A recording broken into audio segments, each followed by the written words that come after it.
Bonjour à tous, j'espère que vous allez bien. Alors aujourd'hui, petite surprise, je vais vous lire un extrait de mon livre, Es Vera. Je vais vous lire le chapitre 2 qui s'intitule Une découverte bien étrange. Alors pourquoi je vous fais cette lecture? C'est tout simplement pour que vous puissiez prendre connaissance tranquillement du contenu de mon livre. N'hésitez pas à écouter cette lecture avec vos enfants pour voir si ce livre pourrait les intéresser. Je vous rappelle que ce livre sera disponible très prochainement sur le site de la FNAC ou alors en précommande sur le site Pumbo, P-U-M-B-O. Alors n'hésitez pas également d'aller consulter ma page Facebook, Katie Darcy, pour voir les dessins également de ce livre. Bien évidemment, je n'ai pas encore tout dévoilé. Alors c'est parti pour cette lecture. Asseyez-vous confortablement et ouvrez vos oreilles. J'espère que cela va vous plaire. C'est parti. Elle s'assit dans le renfoncement de la fenêtre qui lui offrait une vue panoramique sur la ville. Elle aimait s'isoler ici et inventer des tours de magie. Quand Jenna venait chez elle, elle passait des après-midi entiers à imaginer qu'Esvera était une grande magicienne et que Jenna était son assistante. Son amie lui manquait beaucoup. Alors qu'elle s'apprêtait à répéter son dernier tour de cartes, son œil fut attiré par quelque chose d'inhabituel.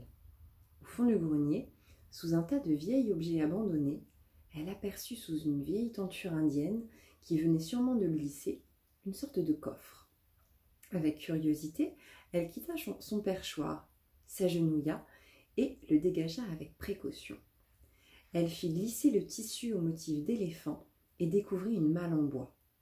Le dessus était orné d'une lune brillante, on aurait dit de la nacre. Elle s'acharna quelques secondes à essayer de l'ouvrir. Les gonds semblaient rouillés et il y avait un problème, et pas des moindres. Le coffre était fermé à clé.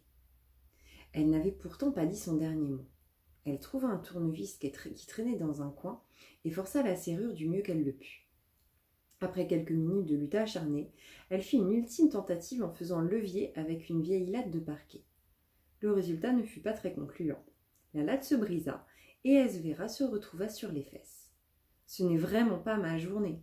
Je peux supprimer cambrioleuse professionnelle de la liste des métiers que j'aimerais faire, grogna-t-elle. Elle se redressa et était sur le point de redescendre quand elle se rendit compte que le coffre était ouvert. « C'est bizarre, se dit-elle. Elle était persuadée de ne pas avoir réussi à l'ouvrir, même pas d'1 millimètre. Et voilà qu'il était grand ouvert devant elle, laissant apparaître un véritable trésor. Des vieux vases, des pierres, un herbier, une vieille peluche et un livre. Alors qu'elle s'apprêtait à découvrir ses secrets, elle fut interrompue par le « à table » tonitruant lancé par son père. Elle rangea tout en vitesse, attrapa le coffre en hâte et courut dans les escaliers pour le mettre dans sa chambre. Elle regarderait tout ça de plus près après le dîner, se promit-elle. Durant le repas, elle demeura l'esprit un peu ailleurs. Elle, qui d'habitude était si bavarde, restait mystérieusement silencieuse. Ses parents la regardèrent avec un air interrogateur. Très vite, elle demanda l'autorisation de sortir de table et alla s'enfermer dans sa chambre. Assise par terre, Esvera commença à feuilleter le livre de magie. La calligraphie était fine et ancienne. Tout était fait à la main. Elle commença à se plonger dans la lecture et resta absorbée un long moment par cette découverte. Un coup léger, frappé à sa porte, la fit soudain sursauter. « On ne peut décidément pas être tranquille dans cette maison, » se dit-elle tout bas. Elle rangea tout en hâte sous son lit et déclara le plus calmement possible. « Entrez !» Camille entra et referma doucement la porte. Elle fut étonnée de voir qu'Esvera était déjà dans son lit. Elle connaissait bien sa fille et sentait que quelque chose de bizarre était en train de se passer. Sa fille lui cachait quelque chose. Elle en était certaine. Elle s'assit à côté d'Esvera, attrapa la brosse posée sur la table de chevet et commença à brosser les longs cheveux châtains de sa fille. Elle lui lança alors avec malice.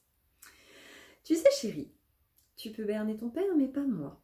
Dis-moi ce qui se passe. » Esvera voulut lui parler de sa découverte, mais se retint. À la place, elle lui raconta sa mauvaise journée et dit d'un air morose. « Ils m'évitent tous. Ils se moquent tous de moi. Tom surtout. »« Ah, je vois. Encore ce Tom, » dit Camille avec malice. « Tu sais, quand j'avais ton âge, je vivais un peu la même chose que toi. Les autres m'évitaient et n'étaient pas toujours très gentils. Mais alors, qu'as-tu fait ? Moi, j'adorerais les transformer en vieux crapauds, dit-elle en riant. J'avoue que ça m'a traversé l'esprit, plaisanta Camille. Mais comme toi, j'ai fait des efforts et petit à petit, les choses se sont arrangées d'elles-mêmes. Tu sais, les... Camille s'interrompit et se figea tout à coup. Oh non. Elle venait de voir la malle qui dépassait du lit. Elle se pencha et la tira vers elle. Esvera sentit son cœur s'emballer. Sa mère lui avait interdit de toucher aux affaires qui ne lui appartenaient pas. Là, c'était sûr. C'était vraiment une horrible journée. Elle entendait déjà la leçon de morale de sa mère. Mais à la place, elle vit les yeux de sa mère s'emplir de larmes. Puis se tournant vers sa fille, Camille lui dit « Alors tu l'as retrouvée ?»« Oui, dit-elle avec un petit air coupable. Je l'ai trouvée dans le grenier. Je ne savais pas que c'était à toi, mais je n'ai rien touché. Ne t'inquiète pas, ça faisait très longtemps que je ne l'avais pas vue. C'est à toi ? C'est quoi au juste ? Tu l'as depuis quand ? Esvera, je te l'ai déjà dit, une question à la fois, s'exaspéra Camille. Oups, désolée, fit-elle avec une petite moue. Oui, ma chérie, cette malle est à moi. Quand Mamilou et Papipou m'ont trouvée devant leur porte alors que je n'étais encore qu'un bébé, il y avait cette malle près de moi. Ils m'ont recueillie, ils ont pris soin de moi, comme de leur propre fille, et m'ont finalement adoptée. Puis, quand j'ai eu à peu près ton âge, ils m'ont donné cette malle. Elle contenait un tas de vieilleries, des vases, un livre de magie, ce vieux doudou que j'ai appelé Mistigris, et une lettre de ma mère. Et tu as fait quoi quand tu as découvert tout ça ? Rien. J'ai tout laissé à sa place. Tout sauf le doudou. Et je vais te confier mon petit secret. Quand je me sentais trop seule, je serrais très fort Mistigris et je lui confiais mes secrets, mes chagrins, et ça me faisait beaucoup de bien. Tu pourrais peut-être essayer. Parler à un doudou, j'ai 10 ans même. Oui, je sais, mais il n'y a pas d'âge pour croire au miracle.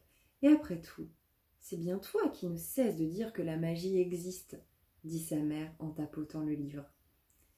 Tu as peut-être raison. Merci, maman. Et la lettre de ta mère, tu l'as ouverte ? Nous en reparlerons un autre jour. Il est grand temps que tu dormes. Et vraiment cette fois. Bonne nuit, ma chérie. En faisant un clin d'œil à sa fille, et après l'avoir embrassée, Camille ferma la porte et éteignit la lumière. Seule dans sa chambre, Esvera se mit à dire à haute voix. « Un doudou, je suis bien trop grande pour ça. Je ne suis plus un bébé. » Voilà, cette lecture est terminée. Donc j'espère très sincèrement que ça vous a plu, que vous avez eu plaisir à écouter ce chapitre. Donc il y en a 7 autres à découvrir, donc n'hésitez surtout pas. N'hésitez pas à en parler autour de vous, à partager. Et je vous rappelle le nom du site où vous pouvez vous procurer mon livre. C'est le site pumbo.fr sur la boutique. Vous pouvez aussi aller sur le site de la FNAC et n'hésitez pas à partager autour de vous et à me faire connaître. Voilà, je vous souhaite une excellente journée. Au revoir.